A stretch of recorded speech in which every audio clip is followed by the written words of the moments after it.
Less than a year after stepping down as CEO of Twitter, Jack Dorsey has finally voiced his opposition to the 50% of the company that he co-founded in 2006 that were laid off.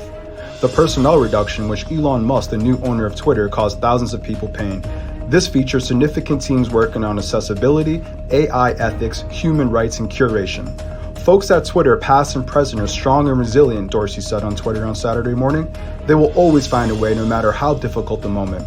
I realize many are angry with me. I own the responsibility for why everyone is in this situation. I grew the company size too quickly. I apologize for that.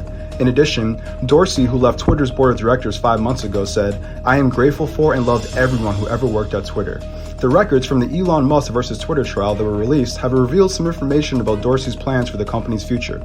In a text message to Musk, Dorsey gave an explanation for his leaving and stated that Twitter must change to a new platform that isn't a company.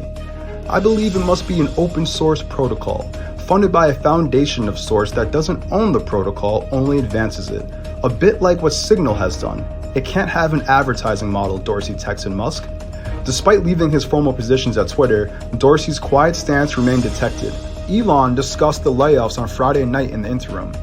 Regarding Twitter's reduction in force, unfortunately, there is no choice when the company is losing over $4 million a day, Musk tweeted. Everyone exited was offered 3 months of severance, which is 50% more than legally required. Will Elon Musk be able to take Twitter to the next level of social media? Thanks for tuning in to Tech Eclipse.